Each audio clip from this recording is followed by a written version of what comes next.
Hello everybody, welcome back. This week we start my series on Hoka running shoes. So to start off, I would like to start with probably the most common Hoka shoe that I sell, which is gonna be the Hoka Clifton. It's kind of that in-between shoe between, like I'd say, a Rincon and a Bondi, where you can kind of get a good amount of cushioning. I mean, all Hokas are gonna have a good amount of cushioning, but basically this is kind of the in-between one.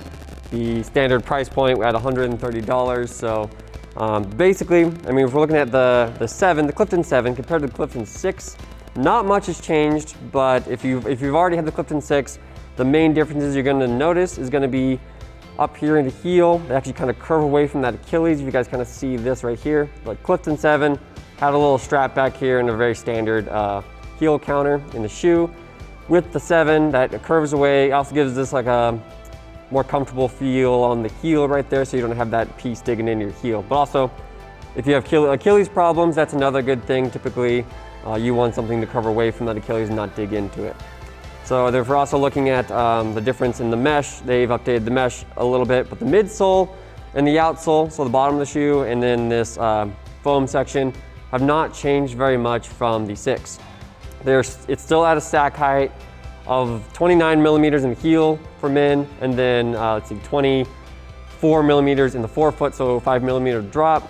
For women, they take it down an extra 2 millimeters, so 27 millimeters in the heel with a forefoot of 22 millimeters, or toe of 22 millimeters of foam underneath your foot, or stack height as we would call it. So that has stayed consistent from the 6, and also the bottom and the rubber and everything has stayed all consistent. Nothing has changed there. Just a small upper update. I think the 6 worked out so well, they stuck with what was working. So with all that being said, this shoe comes in at a weight of 9.1 ounces for a men's size 9, which is pretty light for the amount of cushion you get in a running shoe. How they do that basically is they use a less dense foam, but a lot more of it in the midsole, so it gives that nice cushiony feel, absorbs the impact, but it also wears out pretty quickly for having a high cushion shoe. So, I mean, typically we're looking at maybe 300 to 400 miles for a shoe like this at this price point. I would say that's pretty comparable. Maybe it wears out just a tiny bit quicker than another shoe at this price point, depending on what foams they're using in the shoe, like Saucony's Ever Run or Power Run. Might last a bit longer, but overall, pretty good durability for what you get for what you're paying for. But for a high cushion shoe, you shouldn't be pushing this shoe past the standard, like 300 to 400 miles. If you were going to go to those longer distances or longer mileage, you want to get the higher price point shoes like the Bondis or the Gaviotas, which we will talk about at another week. So diving more into the structure of the shoe, no posting or anything like that. So it's a neutral shoe, but inherently, because of how Hokas are shaped, so it's kind of like a canoe for your foot, or like a bucket seat or something. So it comes up around the edges of the shoe. On this, like if you're looking at the back of the shoe right here, and we would like take off all the mesh right here, you're gonna see this foam actually comes up around your foot just a little bit and kind of cradles that foot. So what that does is inherently it gives it a little bit more stability in the shoe, and they also have a fairly wide base because of all the extra cushioning. So it's not, I wouldn't say a stability shoe, it's still a neutral shoe, but it inherently gives you a little more stability. Things to be wary of though, with that kind of shape of the shoe or the shape of the midsole coming up around your foot, is if your foot's too wide for the shoe, you're gonna sit on that edge and you're actually gonna feel that, and it gets worse and worse the more you run in the shoe. So if you feel that right when you're trying on the shoe, definitely try to go to a wider width. The shoe does come in a wider width, and I believe the Bondi does as well. So those are two Hokas that are gonna work in the wider width. Bondi, I feel like it's just a little bit wider in general, just because it has an extra cushioning underneath the foot. So they have to widen that base a little bit as well.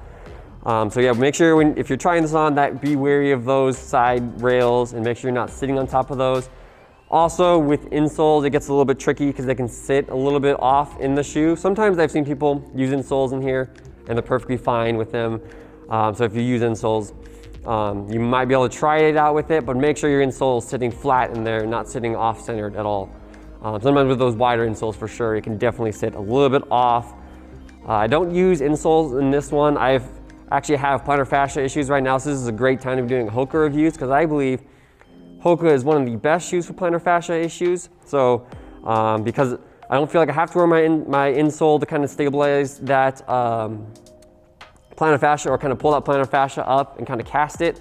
The shoe almost does that by itself, but also the real reason why I like Hokas a lot for plantar fascia issues is the rigidity of the shoe. So with that extra cushioning, you're gonna get a lot more rigidity in that shoe because you just have more of that foam, more of that structure. And also they have because of that extra rigidity, they actually have what they call meta rocker. I believe they call it the early stage meta rocker in this shoe. But basically it's gonna be their Hoka's more standard meta rocker. So it gives you a nice cushiony feel when you land on the heel, or if you're a heel striker.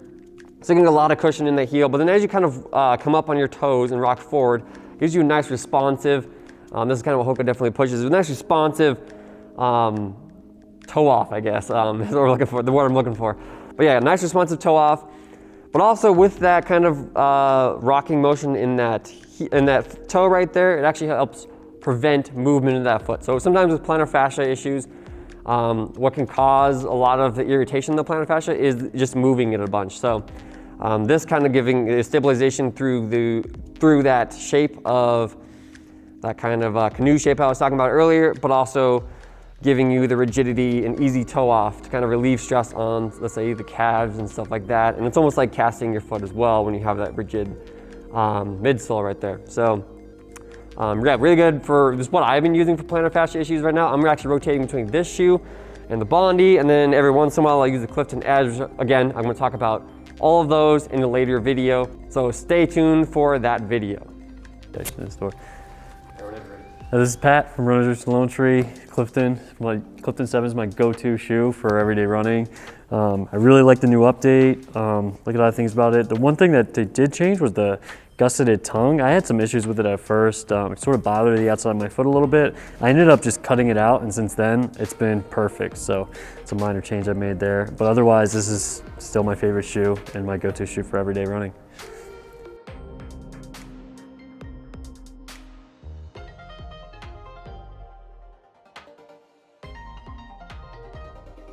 All right, everybody, thanks for watching.